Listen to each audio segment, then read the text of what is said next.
Back to Squawk Box. Lyft shares could use a lift after releasing quarterly results. The ride-sharing company reported a loss of $1.19 per share as revenue topped $1 billion for the first time. That's the good news on that end. But the company did not change its profitability timeline, which is pressuring that stock. And joining us to break down the numbers is Tom White. He's a senior research analyst at D.A. Davidson. He just lowered his price target from $75 to $63, but reaffirmed his buy rating. Why? Well, look, I think valuations for this sector have compressed in recent months. Our numbers actually went up. So our forecasts for 2021 in particular increased on the back of last night's print, which was positive. We're just taking down our target multiple a bit, but we still see, a solid upside to $62. Did you want to hear him say we're going to reach profitability sooner? I don't know that he really needed to. To be honest, I'm not sure Uber really needed to. They had just put out a pretty aggressive target on the third quarter call, and they kind of upped the ante last week when they gave this very aggressive timeline.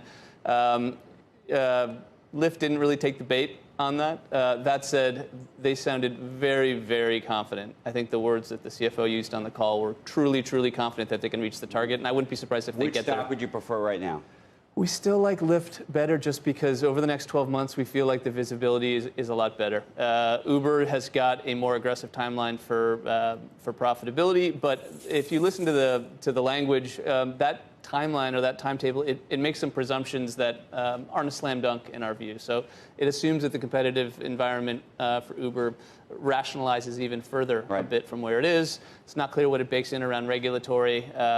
So we don't dislike Uber per se. We just think the risk reward here on Lyft and the visibility is a little bit better. It's a 20-second answer to Becky's question earlier to me. Prices are going up across the board for consumers. Yep. They are. And what's interesting is that so far we have not seen it bite into growth yet for these companies. I think one of the big offsets that is accomplishing that is that they're leaning hard into corporate and enterprise, much less price sensitive. The corporate, they're taking the Uber XLs and the big SUVs. But yeah, generally speaking, higher prices, it's going to erode the TAM a bit for kind of the typical leisure traveler. And it's something to keep an eye on. Total addressable market. TAM, yes. Trying to capture the Thank you. acronyms. I don't know what the heck that was. Thanks, Tom.